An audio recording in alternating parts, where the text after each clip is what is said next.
죄 맞는데 박자가 다시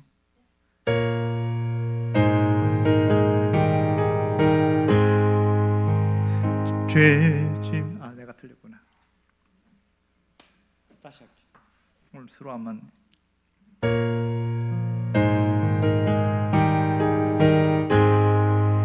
죄짐을 지고서 권하거든 내 마음속에 주 영접하며 새 사람 되기를 원하거든 내 구주를 영접하라. 의심을 다 버리고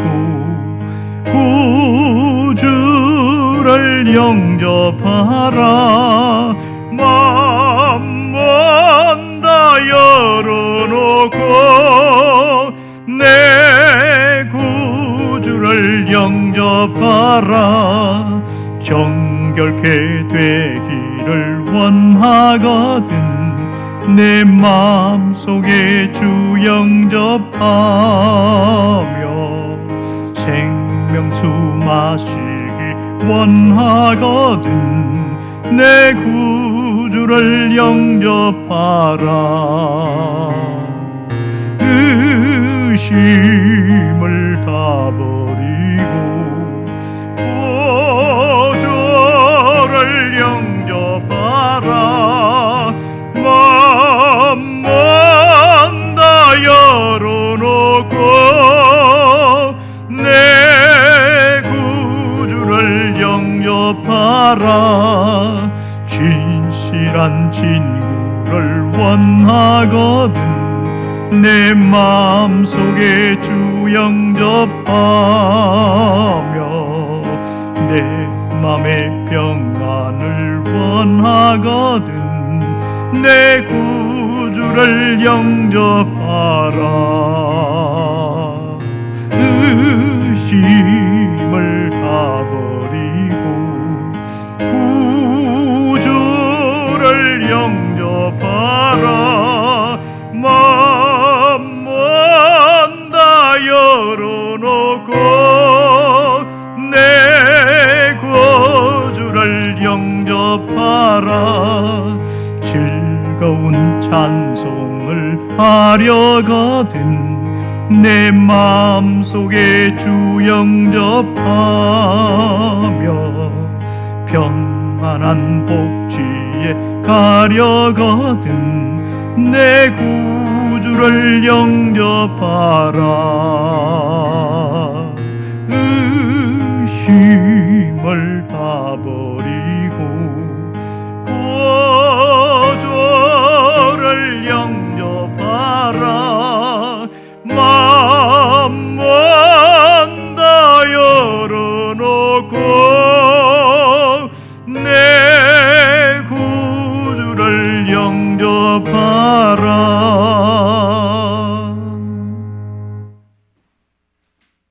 기도하겠습니다. 우리의 생사복을 주관하시는 하나님 아버지, 오늘도 함께 예배하며 또 하나님 앞에 기도하는 모든 성도들에게 은혜를 주시기를 원합니다. 늘 새롭게 하여 주시고 폭포수 같은 은혜로 우리를 일으키시며 삶의 변화와 회복의 역사가 일어나게 하여 주옵소서. 말씀으로 우리를 깨우쳐 주시기를 간절히 원하오며 예수님의 이름으로 기도합니다. 아멘. 하나님의 말씀은 마가복음 6장 4절에서 6절까지 말씀입니다. 다 같이 읽겠습니다.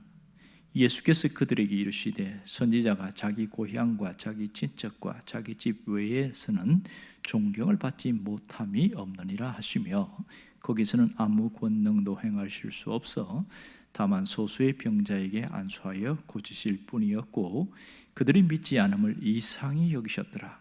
이에 모든 촌에 두루 다니시며 가르치시더라. 아멘. 예수님의 공생의 사역에서 베이스 캠프로 활동하신 곳이 가버나움입니다.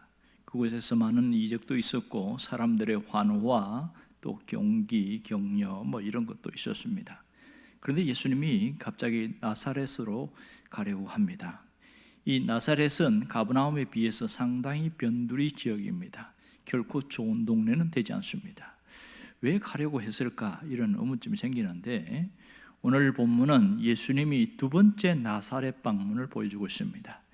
첫 번째 이미 3장에서 나사렛의 방문이 있었는데 그때의 의도와 목적이 또 다른 모양입니다. 그런데 이 예수님의 방문에 대하여 고향 사람들은 어떤 반응을 일으켰을까요? 첫 번째 예수님이 방문했을 때에 네가 미쳤다, 네가 귀신 들렸다 이런 얘기를 했거든요. 그런데 두 번째 방문을 또 할 때에 이런 사전 지식이 있었기에 상당히 부담스러울 수밖에 없습니다. 처음 예수님이 가신 곳은 회당이었습니다. 회당에서 그곳에서 말씀을 가르치시고 큰 권능을 행했습니다. 모두가 놀랬지요. 이 놀램은 의아함이었습니다. 의구심의 놀람이었습니다. 저 능력이 어디서 올까? 그런 불편한 어떤 눈총으로 바라보는 놀람이었지요. 그리고 나서 그들이 예수님에 대하여 인신공격을 하게 되어집니다. 이 사람이 마리아의 아들 목수가 아니냐 이렇게 얘기하고 있어요. 사실 예의 있는 사람이라면 그렇게 말하지 않습니다. 결코 마리아의 아들이라고 하지 않고 요셉의 아들이라고 말해야 맞습니다. 그런데 마리아의 아들이라고 말하는 것은 예수님이 과부의 자식이고 아비 없는 자식이다 비하하는 말일 수 있지요. 또 거기다가 목수가 아니냐 직업을 넣은 것은 뭘까요? 의도적으로 폄하하려는 것입니다. 결국 그들은 예수님을 배척했어요. 왜 배척했죠? 너무 잘 알기 때문에 배척을 한 겁니다. 4절에 보면 예수님이 제자들에게 이런 얘기합니다. 선지자가 자기 고향과 친척과 자기 집에서는 존경을 받지 못함이 없느니라 이렇게 말합니다. 이런 것을 보면 예수님이 가족들에게 또 고향 사람들에게 존경과 환영을 받지 못한다는 것을 보여주고 있습니다. 이것은 전도 현장에 나갔을 때에 무시받고 멸시도 받을 수 있다 이런 것들을 미리 보여주는 그런 것이 되겠지요. 그 다음에 보면 5절을 보면 이런 얘기가 나옵니다. 거기서는 아무 권능도 행하실 수 없어 다만 소수의 병자에게 안수하고 고치실 뿐이었고 이렇게 이야기하고 있습니다. 거기서는 아무 권능도 행하실 수 없다. 이게 무슨 뜻일까요? 왜 권능을 행하실 수 없다고 말하는 것일까요? 혹시 예수님의 능력이 떨어졌기 때문에 그렇습니까? 아니면 예수님은 환경에 따라 능력이 제한받는다 이런 뜻입니까? 여기서 권능을 행하실 수 없다 이것은 권능을 행하지 않는다는 말이 되겠지요. 그러면 어떤 생각이 듭니까? 사람들이 권능을 행할 수 있음에도 불구하고 권능을 행하지 않는 그 모습을 보면서 무슨 감정이 들겠냐고요. 무시받는 느낌, 우리를 만만히 보나 그런 생각할 수 있겠지요. 또 제자들은 이러한 예수님의 모습에 대해서 어떻게 생각할까요? 가족들은 무슨 마음을 갖고 있을까요? 왜 고향에서만큼은 이전과 다른 모습일까? 의아할 수 있겠지요. 또 많은 사람들은 기대감으로 주님을 바라보다가 어떠한 권능도 행하지 않는 것을 보고 실망할 사람도 있습니다. 그럼 여기서 왜 권능을 행하지 않느냐? 이 문제가 대단히 중요합니다. 여러분, 우리가 아는 예수님은 어떤 분입니까? 예수님은 무한한 능력을 베푸실 수 있는 분입니다. 예수님의 능력은 무제한입니다. 그런데 이 나사렛에서 권능을 행하지 않는 이유가 뭐냐? 그것은 불신앙 때문입니다. 예수님의 존재에 대한 불신과 그들 속에 있는 불신앙 때문에 권능을 행하실 수 없게 되어버렸다는 것이지요. 6절에 보면 그런 얘기가 나옵니다. 그들이 믿지 않음을 이상히 여기셨더라 이렇게 이야기하고 있거든요. 불신앙이 있는 곳에는요 어떤 능력도 주님이 행하지 않으신다는 사실입니다. 자, 여기서 이상히 여겼다, 이 헬라어 다우마조라는 이 헬라어는 놀라다 이런 뜻인데 당황하다 그런 의미가 아니고 불신의 행위에 대해서 안타깝게 여기고 계신다 그런 뜻이 됩니다. 자, 여기서 중요한 것이 뭔지 아세요? 불신앙은 하나님의 모든 축복을 가로막는다는 사실입니다. 믿음이 없는 곳에는 어떠한 기적도 일어나지 않습니다. 이걸 깨달아야 됩니다. 믿음이 없는 곳에는 어떤 권능도 나타나지 않는다는 사실을 잊지 말아야 합니다. 오직 믿음이 있는 그곳에 기적이 일어나게 되어집니다. 믿음에 따라서 하나님의 역사가 일어납니다. 특별히 영적인 분위기나 영적인 온도에 따라 확연하게 달라지는 것을 우리는 이미 보았습니다. 이전에 혈루증 여인을 통해서 잘 봤지요. 이 믿음의 온도가 뜨거울 때에 하나님의 역사도 나타났습니다. 하지만 예수님은 소수의 믿는 자들에게 기적을 보여주신 적이 있는데요, 5절 하반절에 보면 다만 소수의 병자들에게 안수하여 고치실 뿐이었다, 이렇게 말하고 있습니다. 소수의 믿는 자들에게는 주님이 안수해서 깨끗하게 했다는 것입니다. 결국 불신의 환경 가운데서도 믿음으로 반응하는 소수의 사람들이 있었다는 것을 주목해야 합니다. 자, 그렇다면 우리가 믿음의 역사가 일어나지 않을 때 사람들은 무슨 생각을 하고 있을까? 이 점을 우리가 깊이 생각해 봐야 됩니다. 여러분, 믿음의 역사가 일어나지 않을 때 내가 믿음이 없어서 그렇다고 생각할까요? 절대로 그렇지 않습니다. 오히려 하나님이 나를 차별하신다, 그런 생각하는 사람들이 의외로 많습니다.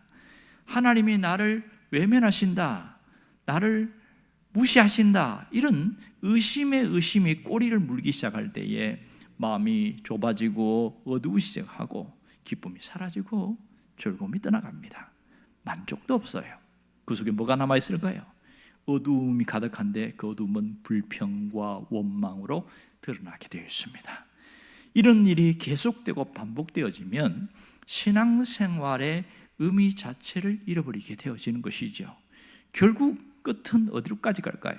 교회를 등지고 하나님을 떠나는 그런 시험에 빠지게 되어집니다.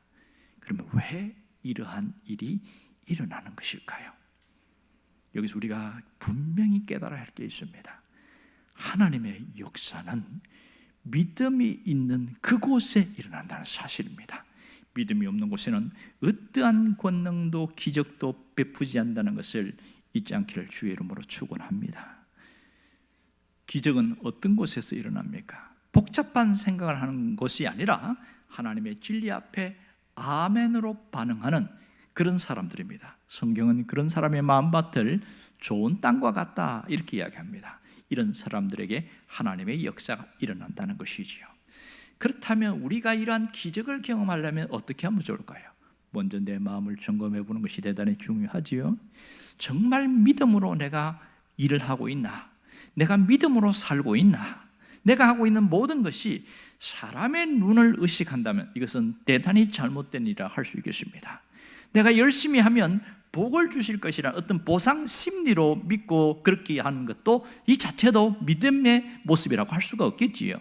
정말 내가 주님 앞에서 믿음으로 하고 있는지 믿음 밖에 있는지 이 모습을 한번 돌아봐야 되는 것이지요. 주님을 섬기는 그 모든 일에 믿음이 그 속에 중심이 있는지 아니면 다른 것이 있는지를 점검해 보자는 것이지요. 자, 그러면 내가 어떻게 해야 할까요? 하나님의 말씀이면 그 말씀에 그대로 아멘하고 받아들이기로 결정하고 살아가기만 하면 됩니다. 이게 믿음의 모습입니다. 그러니까 이 말은 다수의 선택에 따르는 것이 아니라 하나님의 말씀이면 그것이 비록 소수랄지라도 그 말씀을 그대로 받아들이고 간다는 것이지요. 이런 자에게 하나님은 영혼을 새롭게 바꿔놓는다는 것을 잊지 않기를 원합니다. 여러분, 이 나사렛 땅의 비극의 원인이 어디 있습니까? 믿지 않았기 때문에 그렇습니다. 왜 믿지 않았을까요? 다수의 사람들이 안 믿으니까 안 믿어도 되나 보다 그렇게 하고 안 믿었기 때문에 그런 것이지요. 뭐 믿지 않아도 잘만 살더라, 뭐 그런 생각들도 있어서 그럴 가능성이 많습니다. 때로는요, 다수의 생각이 잘못되었을 때도 굉장히 많습니다. 역사 속에서 우리가 이런 것들을 많이 보게 되는데 1942년에 어떤 일이 일어났는지 아세요? 콜럼버스가 지구는 둥글다 이러면서 친히 배를 끌고 쭉 배를 타고 나갔습니다. 그러니까 지구가 둥글다는 것을 증명했어요. 그 다음에 1610년에 갈릴레오가 지구는 움직인다 이렇게 발표했다가 종교재판을 받습니다. 가족들에게 협박을 받고 또 이렇게 주장하면 너에게 좋지 않은 일이 벌어질 거라고 해서 결국은 지구는 안 움직인다 사인을 하고 나옵니다. 마지막에 나오면서 뭐라고 한마디 하는 줄 아세요? 그래도 지구는 돈단 말이야, 이렇게 이야기를 했어요. 1903년에는 라이트 형제가 이런 고민을 했습니다. 기계가 하늘을 떠다닐 수 있지 않을까? 사람들은 미쳤다고 그러고 망상이라고 그러고 공상이라고 그러고 이렇게 했습니다. 근데 이 라이트 형제의 꿈은 뭐냐면 기계도 하늘을 날아갈 수 있다고 믿은 것이죠. 이것이 비행기의 시작이었습니다. 여러분, 다수가 틀릴 때가 있습니다. 다수의 말이 진리가 아닐 때도 있습니다. 예수님은 산상수훈에서 이렇게 말합니다. 좁은 문으로 들어가라. 생명으로 인도하는 문은 좁고 협착하여 찾는 이가 적느니라. 소수가 좁은 문에 들어갑니다. 진리는 때로는 좁은 문일 수 있습니다. 그러므로 좁은 문으로 들어가는 것, 소수의 선택, 이것이 대단히 중요한 것이지요. 오늘 이 나사렛에서 있었던 사건이 마가복음 외에 누가복음에 또 나오는데요. 그때에 이 나사렛 고향 사람들이 예수님을 배척한 두 가지 중에서 예수님이 한 설교가 있습니다. 두 가지 설교를 했는데요. 하나는 사르밧 과부에 대한 이야기를 합니다. 사르밧 과부가 흉년 때에 다 이제는 마지막 죽게 됐는데 이 엘리야를 만나서 그가 살게 되는데요. 통에 가루가 마르지 않고 병에 기름이 떨어지지 않는 엄청난 기적이 일어났잖아요. 그러면서 뭐라고 그러냐면 그 당시에 많은 과부가 있었지만 이 여인만 은혜를 받은 것이 아니냐, 그 얘기를 하고요. 또 하나는 나만의 문둥병 사건을 이야기합니다. 요단강에 7번 들어가라 했더니 그가 마침 7번 들어갔다 나왔더니 깨끗하게 되었더라. 엘리야 시대에 문둥병자가 얼마나 많으냐 하지만 고침을 받은 사람은 나만 한 사람뿐이었느니라, 이렇게 이야기합니다. 이 소수의 마음이 열린 그 한 사람, 그 사람에게 주님이 은혜를 주신다는 그 얘기하고 있거든요. 그 말을 들었을 때 이 사람들이 무슨 말인지 알았어요. 그리고 복음을 배척하고 예수를 거절하고 예수는 밀쳐 죽이려고까지 한 그런 일들이 있습니다. 여러분, 우리는 어느 중심으로 살고 있냐는 것이죠. 하나님의 말씀이 진리다 그러면 무조건 믿고 가고 있습니까? 아니면 다수가 이렇다, 이렇게 살아간다 할 때 나도 그렇게 따라가고 있느냐? 여기에서 깊은 고민이 있어야 됩니다. 다수가 끄는 대로 따라가는 걸, 이걸 상황윤리라고 합니다. 신앙은 상황윤리가 아니에요. 하나님의 말씀이 내 삶의 중심이 되어야 합니다. 그럴 때에 하나님의 은혜가 우리 안에 있고 그 은혜로 살아갈 수가 있습니다. 오늘 이 나사렛 사람처럼 마음이 딱딱한 사람은 결코 하나님의 은혜를 경험할 수 없습니다. 축복을 경험하지 못하고 있는 이유가 혹 내 마음이 이 사람들처럼 되어 있지 않은가 한번 돌아보자는 거죠. 믿음으로 반응하지 않았기 때문에 뭔가 해결되지 않았는가 한번 돌아보자는 거예요. 여러분, 예수님이 오실 때 수많은 사람들이 영접하지 않았습니다. 하지만 영접하는 자, 그 이름을 믿는 자들에게는 무슨 일이 있다고 했어요? 하나님의 자녀가 되는 권세를 주신다고 했습니다. 구원을 받을 수 있다 분명히 이야기하고 있잖아요. 예수님을 등지고 살아가는 이 불신앙의 세계 속에서 믿는 자만 은혜를 받습니다.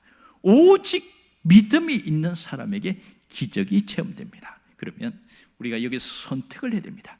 나는 소수로 살 것인가 아니면 거절하는 다수의 무리에 끌려갈 것인가? 여기서 우리가 깊은 고민을 해야 되죠. 세상은 다수입니다. 진리를 따라 사는 사람은 소수입니다. 우리는 소수의 사람으로서 기적을 체험하는 자가 되기를 원합니다. 주님은 오직 믿음이 있는 그곳에 지금도 기적을 베푼다는 사실을 기억하십시오. 예수님은 오직 전적으로 믿는 자에게 권능을 베풀어 주십니다.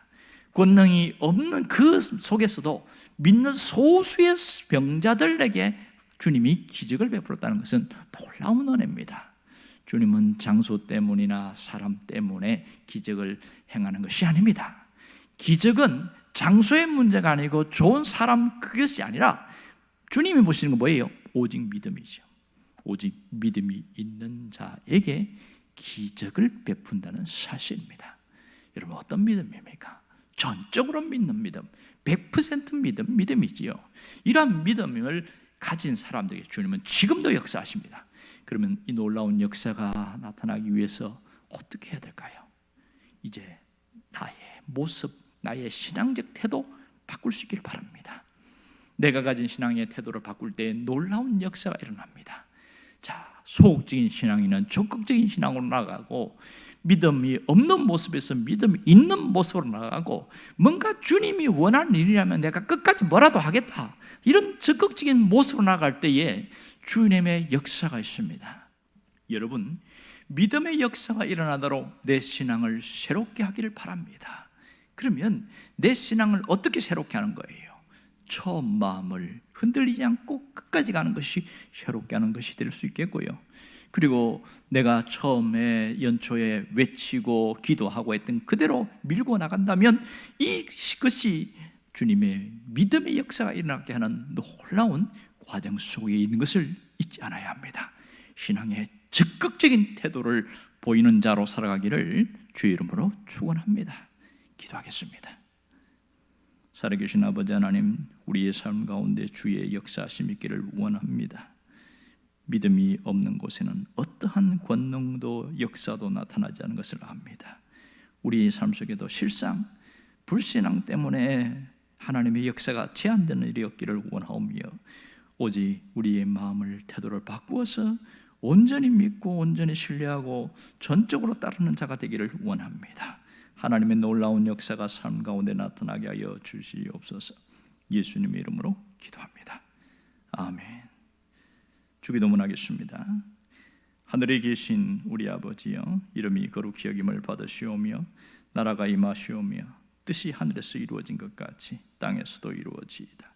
오늘 우리에게 일용할 양식을 주시옵고, 우리가 우리에게 죄 지은 자를 사하여 준 것 같이 우리 죄를 사하여 주시옵고, 우리를 시험에 들게 하지 마시옵고 다만 악에서 구하시옵소서. 나라와 권세와 영광이 아버지께 영원히 있사옵나이다. 아멘.